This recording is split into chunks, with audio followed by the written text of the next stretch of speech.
Among the matters the government is looking at is Section 377A of the Penal Code, which criminalises sex between men. Mr. Wong says it's not just about the law, but the broader issue of societal concerns over family and marriage. While the government is reviewing Section 377A, Mr. Wong says it's considering how best to move forward in a way that will not cause deeper divisions in society.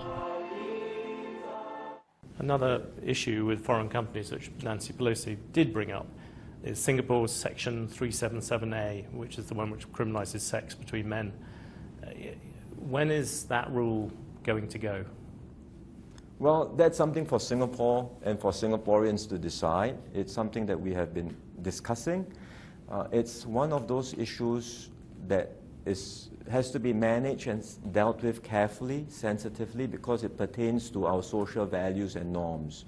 And we have been doing this for a range of different issues, whether it's race or religion, or whether it's regarding sexuality. We know that these issues are issues where different segments of society hold deep, deep views and sometimes opposing views.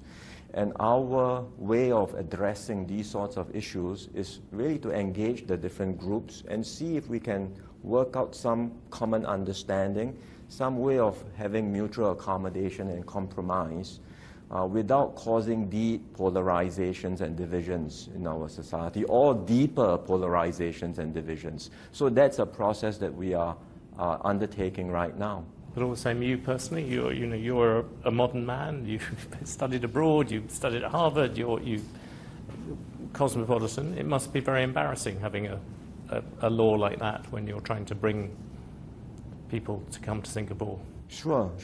I mean, we all understand the history and the reason why this law was in place. It's not something that the government in Singapore introduced. It was a legacy. The British. As a British colony. And we know that over the years, many Asian countries which had this legacy as former British colonies have repealed the law. So we understand that, but we also know that in Singapore there are many segments who feel that it's not just about the law, but the law is a marker for other things that they care about society, societal values, about family, about marriage. So it's not about the law per se, but about these other things. And that's why, as I mentioned just now, we are having this conversation even right now, engaging different groups and considering how best we might move forward in a way that will not cause deeper divisions in our society. Would it be fair to put that into another way, that you personally seem in favour of the law going, but you think you need to bring Singapore with you to do it?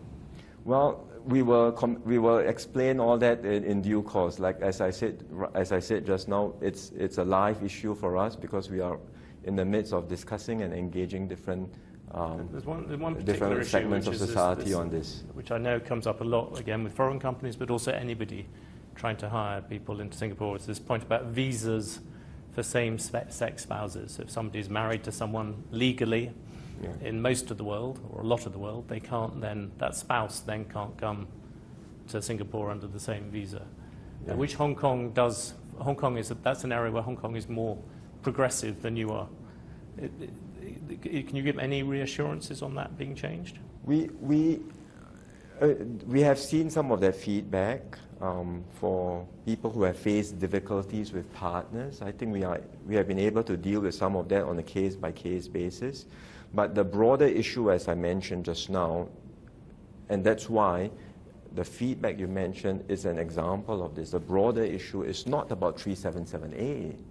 It's about how we organize ourselves as a society, whether or not values around families, around marriage will be changed. And those are the concerns that the larger segment of the Singaporeans are concerned about. And that's why this engagement and this conversation that we are having now with these different segments of society are important. Do you have any evidence that the most Singaporeans are against getting rid of the law? Or is it just a substantial minority is against?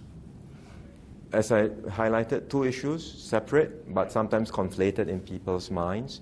The law is one matter, and views on the law and criminalisation of homosexual behaviour certainly has evolved, has changed, but there are also views around family and marriage, which is different from the first matter which I highlighted. Sometimes they are conflated, but actually they are two separate matters. But people do feel strongly about the latter, on family values and marriage. And as I mentioned just now, we will have to engage them and consider how best to move forward on this matter, recognizing that people in Singapore hold very strong views, and sometimes these are opposing views.